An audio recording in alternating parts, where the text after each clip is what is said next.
بھائی سب سے پہلے تو آپ کا شکریہ کہ آپ جی ڈے ون سے سب فیملیز کو ملٹری سے، کیونکہ ملٹری پریزنٹس وہ لوگ ہیں کہ 9 مئی سے لے کے جب سے انہیں شفٹ کیا ملٹری کے پاس، تو سب لوگوں نے ذرا تھوڑا پیچھے ہٹنا شروع کیا. جو سینیریو تھا تب ایک ماحول، ڈر کا ماحول پیدا کیا ہوا تھا.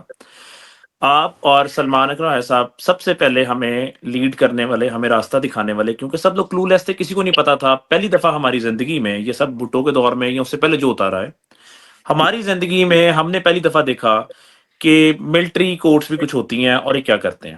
اچھا، سب سے پہلے آپ کو ایک چیز ایڈ کرتا ہوں کہ مسنگ پرسن سنتے تھے کیا ہوتے ہیں.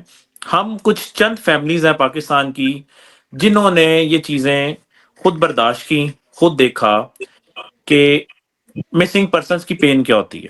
ہمیں نہیں پتا، ہمارے میرے بھائی دوست یا بقایا جو ہیں ان کے بھائی، کسی کا بیٹا، کسی کا ہسبینڈ، سب لوگ غائب رہے. کچھ بہت لمبا عرصہ کسی کو نہیں پتا کہ زندہ بھی ہیں یا نہیں ہے، کیا ان کے ساتھ ٹارچر ہو رہا ہے، کیا نہیں ہو رہا. جیسے میری بہن فائزہ نے بات کی، ہمیں بھی بالکل اسی طرح 26 دسمبر کو پتا چلا کہ میرے بھائی کو اور بقایا 7 لوگ ہیں، ان کو سزائیں سنائی گئی ہیں، اور وہ اسی طرح ٹی وی میں پتا چلا. اچھا، ایک سب سے انٹرسٹنگ چیز، حیدر مجید کو انہوں نے 2 سال کی سزا دی. حیدر مجید کو جو ویڈیو ایک دکھا رہے ہیں ثبوت کے طور پر، وہ ویڈیو آج بھی میں العنان آپ کو سب کو بتا رہا ہوں، آج بھی آپ وہ ویڈیو، ان کا کوئی آفیشیل پیج حیدر مجید کا کھولیں، ٹویٹر پہ، فیس بک پہ، وہ ویڈیو لائیو ویڈیو وہاں پہ 10 مئی کو لگی ہوئی ہے.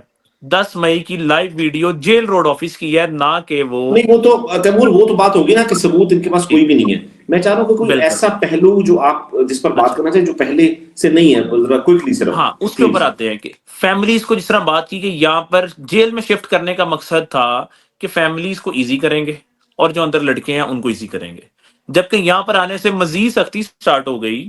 آپ دیکھیں کہ وہاں پہ چھوٹے بچے آتے ہیں، وہ اپنے والد جن کے اندر ان کے بچے بند ہیں، ان کے باپ بند ہیں اندر، وہ اپنے باپ کو آوازیں دے رہے ہوتے ہیں. وہاں پر ایک دردناک کہانی ہے.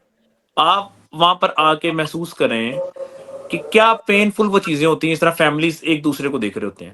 دوسری بات، ابھی بھی جیل مینول کے اندر ہمیں انہوں نے ڈالا ہوا ہے کہ صرف فیملی میں سے جو بلڈ ریلیشن ہے ہم لوگ جا کے سر مل سکتے ہیں. بقایا وہاں پر اور بھی ہماری طرح، ہم تو چلے ملٹری کے قیدی، انہوں نے کہہ دیا وہاں پر جیل کے اندر کوٹ لکھپت جیل میں اور بھی بہت سے قیدی بند ہیں، ان کی فیملیز، ان کے دوست، رشتہ دار، سب لوگ آتے ہیں لوگوں کو ملنے کے لیے. ہمارے لیے کیا کیا جاتا ہے کہ لائنوں میں کھڑا کر کے ہمیں تسلی سے چیک کرتے ہیں، ہمارے سے کویشچننگ ہوتی ہے، پوچھتے ہیں آپ کے باپ کا نام، آپ کے دادا کا نام، آپ کی والدہ کا نام، مطلب اس طرح سے ایک انویسٹیگیشن ٹھیک ہے سٹارٹ تیمور، ہوتی ہے جو بھی دیکھیں ایک نیا یہ بندہ چیز تو جی کورٹ میں، ایک تیمور، یہ چیز سپریم کورٹ میں جی اٹھائی تھی ہم نے. انہوں نے یہی کہا تھا بالکل کہ ہمیں بتائیں، سیشن جج کے پاس چلے جائیں. یہ وہ نہیں کر سکتے. یس. جیل مینول اب آپ پہ اپلیکیبل ہے، آپ کے بھائی پہ اور باقی لوگوں پہ. تو اگر ایسی بات ہے تو آپ فوراً سیشن کورٹ میں جائیں، وہاں سلمان صاحب، آرڈر میں لیں، نے اس پہ عمل سیشن نہیں کورٹ ہوتا میں تو آگے جائیں. آلریڈی جو ہے نا وہ سیشن کورٹ میں چلے گئے چلیں ہیں. نسیم ورق صاحب سیشن جج ہیں، ان سے ملاقات، ان سے چل رہی ہے ساری چیزیں. چلیں ٹھیک ہے. ٹھیک ہے. ٹھیک ہے. میرا نا ایک سوال میرا بھی ہے، اور وہ پارٹی کے حوالے سے، کیونکہ جو سیکرٹری جنرل بھی یہاں پر جماعت کے، میں نا اس ایک وجہ سے میں آخری چاہتا صرف ہوں فائزہ. ایک آخری ایڈ کر دوں علی بھائی، اس کے بعد آپ جی کریں. جی بات کریں. ابھی ایک نیا چیز چل گئی ہے کہ دوبارہ سے وہ پریس کانفرنسز والے سین کی طرف لا رہے ہیں، پریشرائز اوکے. کیا جا رہا ہے. ٹھیک ہے، اور کہ معافی مانگیں اور گھر کو جائیں. اب اندر یہ کام چل پڑا ہے کہ جی رمضان آ رہے ہیں، اپنی فیملی کے ساتھ، مطلب ایموشنلی طور پہ انہوں نے دیکھ لیا، فزیکلی طور پہ نہیں یہ لوگ مانے، فزیکلی ٹارچر کر لیا، ان کو کنفائنمنٹ میں رکھ لیا، سب کچھ کر کے دیکھ لیا. اب وہ ایموشنلی طور پہ کہ روزے آ رہے ہیں، رمضان آ رہا ہے، کیا کر رہے ہو، کیوں اپنا فیوچر تباہ کر رہے ہو، ابھی آپ نئے یا جوان ہیں، اور جائیں اپنی فیملی کے ساتھ جائیں. صرف سمپل کیا کام ہے، معافی مانگ لیں. معافی کس ٹھیک. چیز کی مانگیں، ایک سزا کیا، معافی صحیح. کیا ہے. ٹھیک ٹھیک. اس پر ہم ڈیٹیل میں بھی بات کرتے ہیں. جی سلمان سے صرف 2 منٹ میں چاہتا ہوں. جی فائزہ، جی یو سلمان ہیو صاحب. Anything to say, any question, anything you want to add please?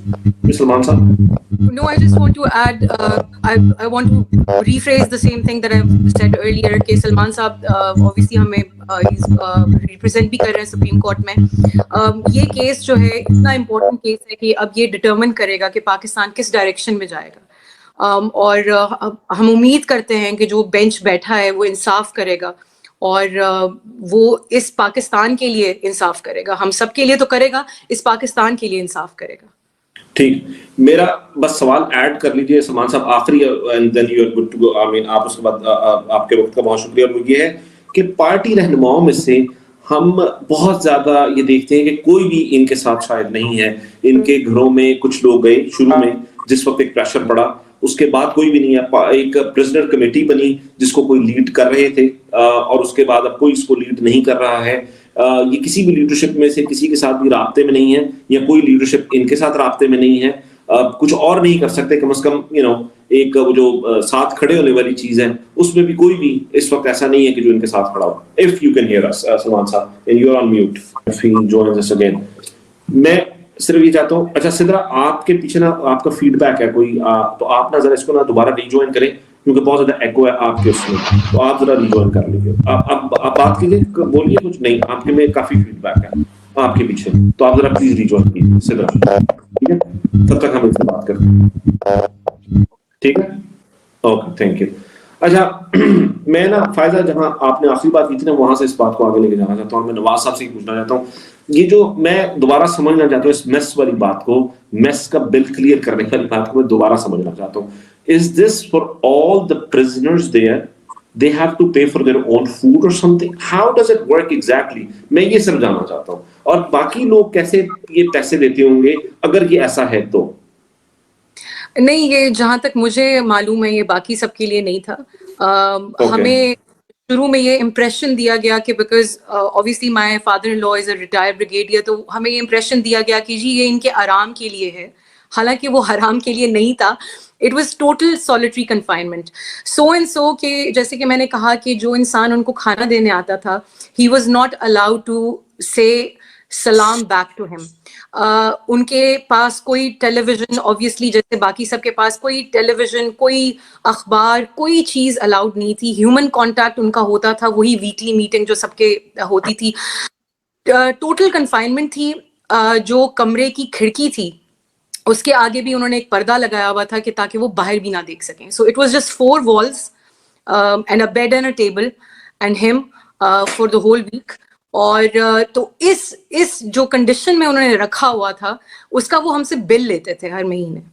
اور اچھا یہ مطلب سہولت دے رہے تھے اپنی طرف, وہ ہمیں سہولت دے رہے تھے کہ جی یہ آپ کو سہولت دی جا رہی ہے. تو جس دن ان کی کنوکشنز اناؤنس ہوئی 26 کو, ہمیں شک پڑا کہ آج اناؤنس ہوں گی, because at 7 AM in the morning we got a call saying کہ آپ میس کا بل کلیئر کریں. ہم نے ان کو یہ پوچھا کہ ایسی کیا وجہ ہے کہ صبح 7 بجے آپ کو میس کا بل کلیئر کرنے کی جو ہے وہ آفت آن پہنچی ہے. تو انہوں نے کہا کہ جی وہ جیل شفٹ ہو گئے ہیں اور بس آپ کو خود ہی پتہ چل جائے گا. تو ہم نے کہا کہ اچھا جیل شفٹ ہو گئے ہیں تو ان کی چیزیں کنوکشن کیا ہوئی ہے, کوئی ڈیٹیل بتائیے. ہم بھاگ نہیں رہے ہیں, ہم obviously میس کا بل بھی کلیئر کر دیں گے, لیکن ان کی ہر بات کا جواب یہی ہوتا تھا کہ جی آپ کو خود پتہ چل جائے گا. And like everybody else ہم نے سب نے ٹیلی ویژن obviously آن کر دیا صبح کہ کسی بھی وقت کنوکشن اناؤنس ہوگی. اور جیسے سب پورے ملک کے ساتھ ہم نے کنوکشن جو ہے وہ سنی.